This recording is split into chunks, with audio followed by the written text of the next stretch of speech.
Hey, Slick Talkers, thank you so much for tuning into this podcast. And I know that if you love this show, you'll also love my morning show called Good Morning Hospitality with my co-hosts Michael Golden and Brandy Canaley, as we spend 30 minutes every Monday morning to dive into the industry's top latest news and trending topics. So go check it out on wherever you find your podcasts at Good Morning Hospitality. And you can live stream with us on Monday mornings on LinkedIn, Twitter, Facebook, and of course, YouTube. Now, I hope you enjoy this episode. Yeah, I think it's like a glorified iPad on wheels. It's much more sophisticated than that, but that's essentially, if you look at it, you can tell that's what it is. And yeah, we have a team member that is there virtually. They have a background that looks like the building and so you can have that concierge experience, that communication without people there's the COVID exposure that people are concerned about, and also from a cost perspective, it's much more cost efficient.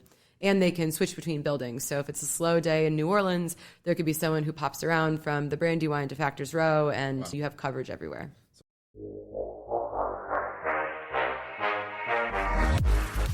You're listening to Slick Talk, the hospitality podcast, a podcast for those who are in and around the hospitality industry who love, live, and breathe what they do. You can join us for candid and unscripted conversations with hospitality experts and founders as we go deeper into their personal stories while they're sharing their triumphs and trials that got them to where they are today. I'm your host, Will Slickers, and you're listening to an episode of Slick Talk, the hospitality podcast. Now, let's begin.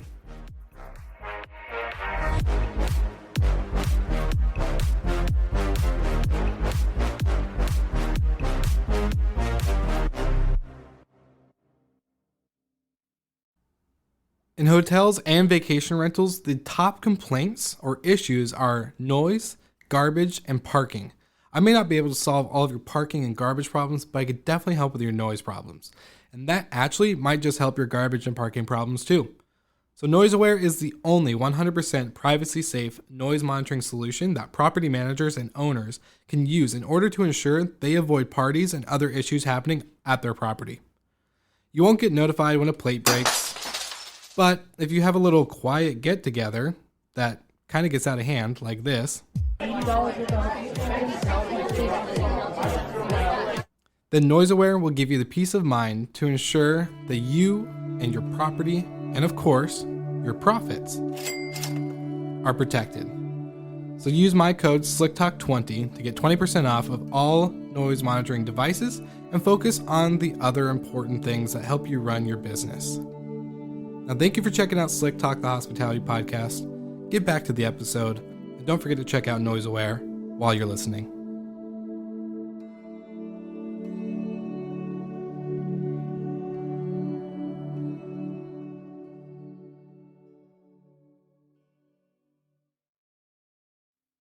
All right, everybody, welcome back to Slick Talk, the hospitality podcast. It's really weird doing these in person now because now we're actually looking at each other instead of a screen. But today I have Brandy from Sextant Stays. Really excited. We're at VRMA or VRMA. I don't know what one is really preferred by, but we're there. And we're recording podcasts, and I just had to get Brandy on the show. So Brandy, welcome to the podcast. How are you? Thank you. I'm great. I'm happy to be here. Of course. Well, tell me, let's just jump right in. What is Sextant Stays? What do you guys do? How'd you get started? I have a million questions for you. So Yeah. Okay. So we are a short-term rental company. We specialize in full building residences or apart hotels, as many people know them. And we're based in South Florida and in New Orleans. We've been in business since 2015. Our founder and CEO, Andreas, started it with just one of his, he had a penthouse that he started renting out. And then I joined him shortly after in 2016. And we've just been growing ever since. Yeah. We started off kind of more traditionally with single family homes, that kind of model, and master lease. And then over the last couple of years have transitioned into this more like full building residence model. And so what were you doing before you joined Andreas? I was grad school. Actually, I was finishing grad school at Northeastern in Boston. And actually, Andreas's wife is my cousin, and she, he needed help. He just started running the business, and the pitch was like, come work for me, help me out, and you can apply for other jobs. And I thought, yeah, I'll live in Miami for a year, take my time finding a job. And then I never left. Never left. Never left. So what did you start doing in the beginning? Was it just kind of like, were you cleaning? No, but I was organizing all the cleaning. Okay. I was doing all of our accounting, which if any of my college accounting professors ever hear this, they would probably burst into laughter or tears. And permitting, distribution, a little bit of everything. And Andreas was handling a lot of the reservations and sales, and acquiring more houses, that kind of thing. And then we had our coworker Dorian, who was doing all the maintenance. And we slowly built our team over time. It's really in the last 18 months that things have really taken off.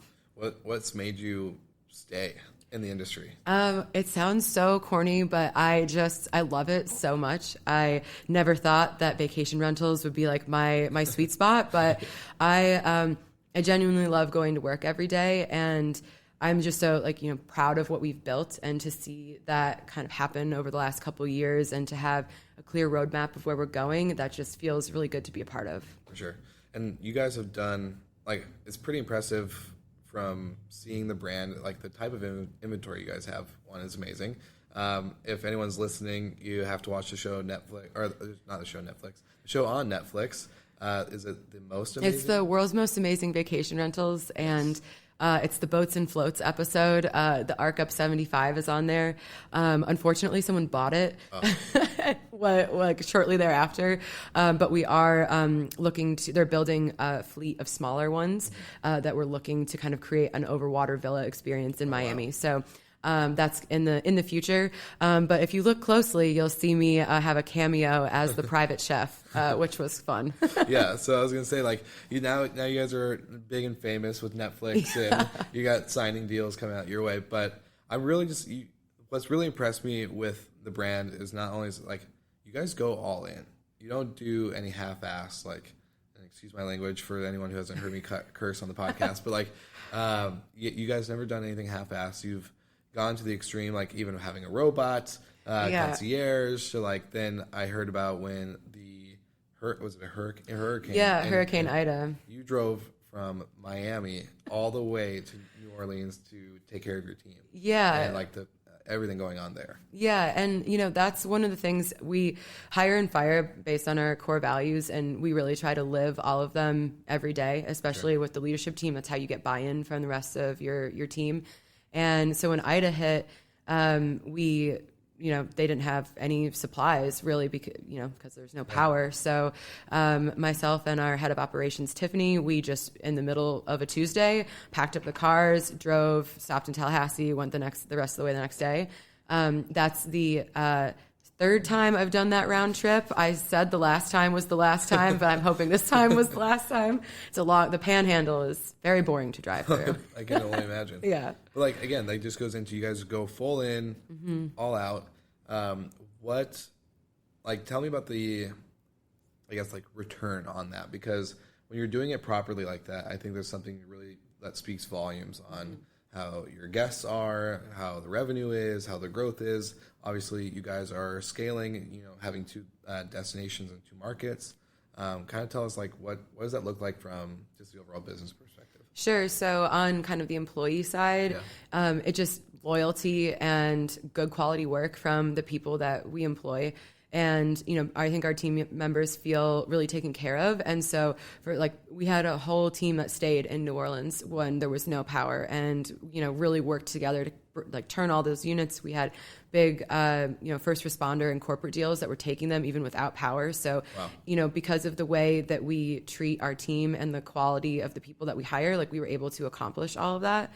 And then, you see it in the quality of the product. People really love to stay in our buildings. Our buildings in New Orleans I love them so much, and the ones in Miami. Yeah. But the New Orleans buildings, they all have the same style. And in Miami, that was the first market, so we're standardizing that now.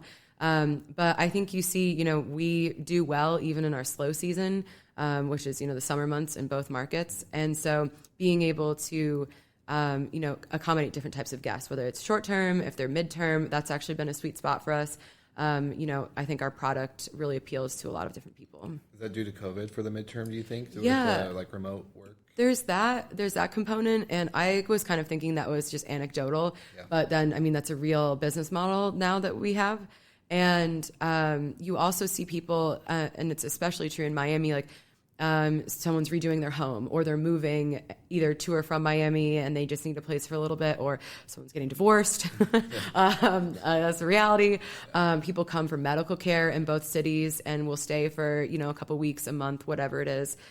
So yeah, that's a big segment that we've leaned into. Well, you just mentioned standardizing your guys' inventory. So kind of tell me like your, I guess, biggest lessons learned from Miami than what you guys applied to New Orleans. Sure. Well, it's always easier to make things look nicer and more standard with new buildings or recently renovated. And in Miami, we have, some of our single-family homes that were part of that initial Sextant 1.0, and a lot of them are older homes. They're commercially zoned, so that some of them are from like the 1920s, and we try to maintain them, but you're not going to get a full nuts down renovation, so.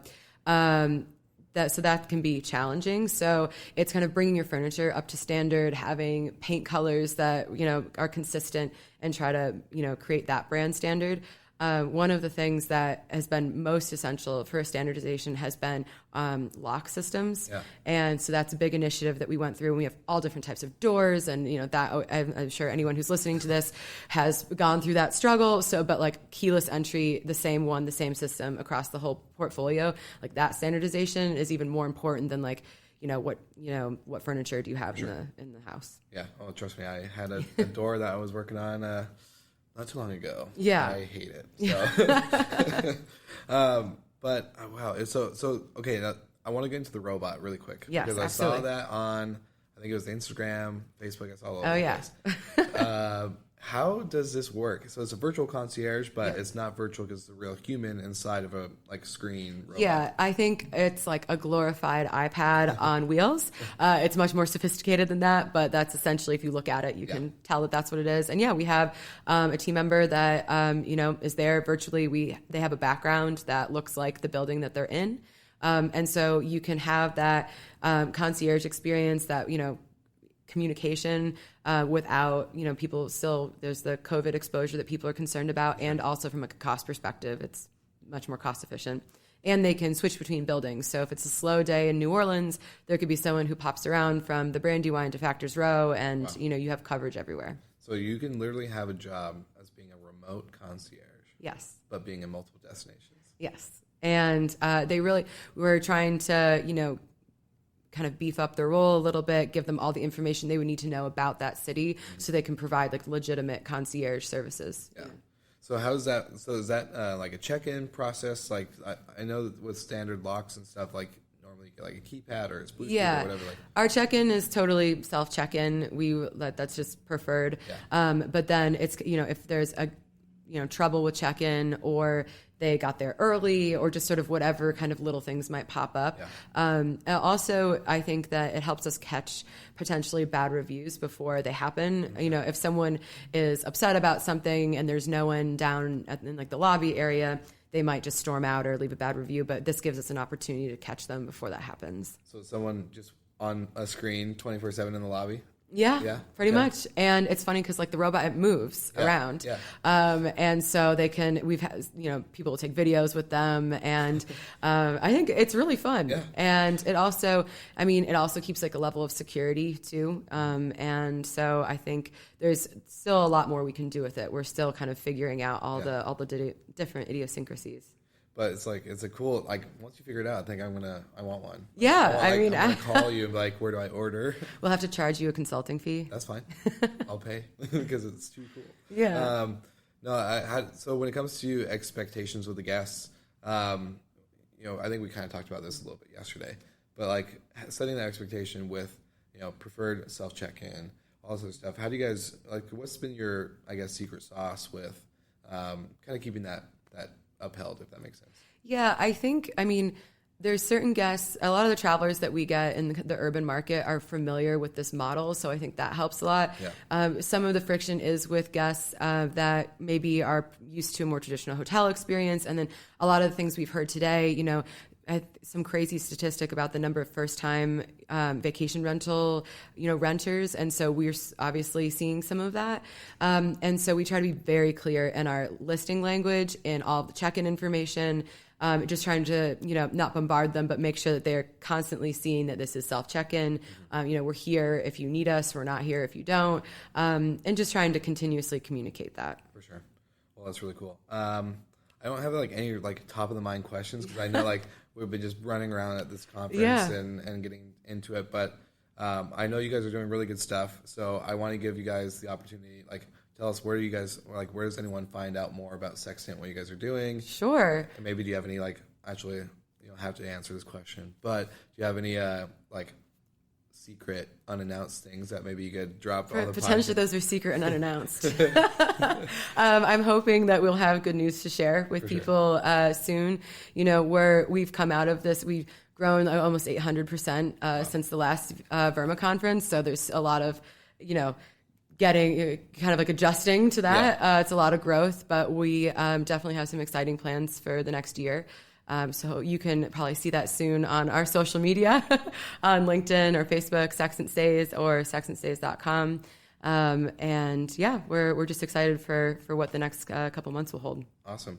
Well, you heard it here first. All you Slick Talkers out there, go into the show notes, click the links, like and subscribe, follow them.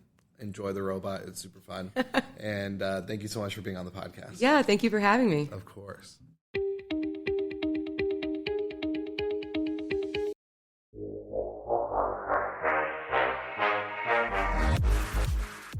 Thank you so much for listening, and thank you to our show partners for making Slick Talk, the hospitality podcast, possible.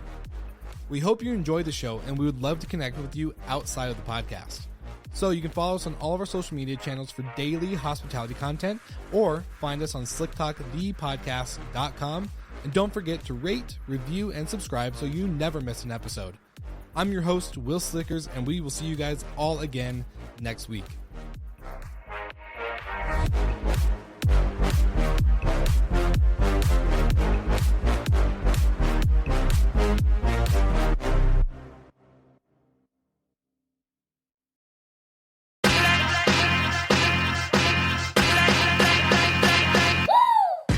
What's up, everybody? If you've gotten this far into the episode of Slick Talk, the Hospitality Podcast, then you are amazing, and thank you so much for tuning in. We want to send you two places really quickly. If you can, check out the show notes and click the hospitality.fm link. Check out all of our other shows on the podcast network. And don't forget, if you have someone that you want to hear on the podcast, then fill out the guest fill out form so that way we can get them on the show. Thank you so much for tuning in, and I hope you enjoy another episode of Slick Talk, the Hospitality Podcast.